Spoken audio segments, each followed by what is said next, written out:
But we're really excited about the Clubman launch. And one of the things that I really enjoy about coming here is you get to play with these doors and really get to have fun with the product. We don't have them yet back in the company.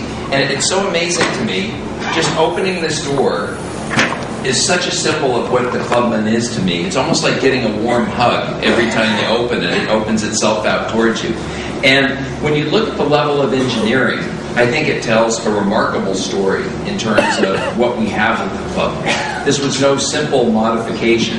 It really was a very interesting feat of engineering to make this work. But from my perspective, that's so many, because from that perspective, we really love our cars. We really want to make sure anytime we add anything to the car, we're really extending what the car can do. So now you heard the specifications from Marcus, and Marcus, thank you for an excellent presentation. To put it simply in American, because we're not all good with millimeters, the car is about 9 inches longer. About 3 inches of that goes into the back seat, and that really makes a difference in terms of the usability of the back seat. About 6 inches of it goes into the cargo area. And it only adds about 177 pounds to the car. So it's not a great increase in weight. I'll be very interested to get your reaction from driving it, but a lot of people think actually the increase in wheelbase makes the car even better in cornering and have a more supple ride than before. So certainly we don't believe that in any way the car's driving dynamics has been adversely affected by these changes. But the real story, at least from my perspective, isn't the 9 inches. It's what 2 extra doors really enable you to do with the car, how versatile the car is in terms of things that you can actually get into it and use it on a daily basis.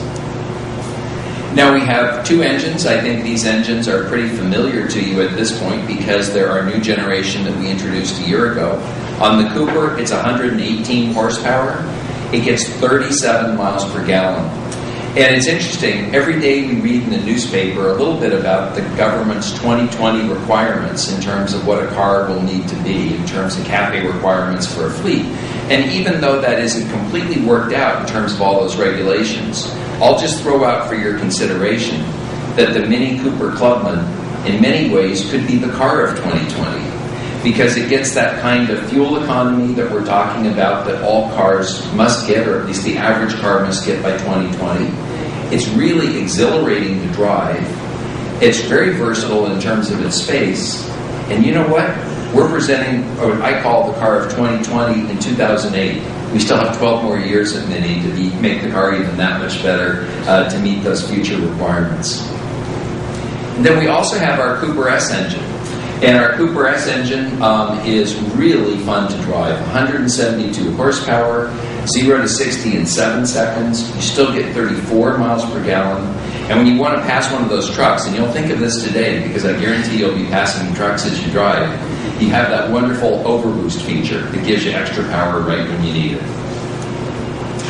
Now, Mini is very proud of the transmissions that we have with our cars. Both of them are 6-speed transmissions. The 6-speed manual is a precise hydraulic transmission. It comes with the Sport button. I recommend you press the Sport button every time you get in the car. And the Sport button gives you a quicker throttle response and also tighter steering. And then we also have a really cool automatic transmission with manual and sport modes. It's a 6-speed transmission, paddle shifters, and its Sport button does everything I told you that the manuals did, but also it gives you a special sport shift pattern. So from that perspective, it's even more fun to drive.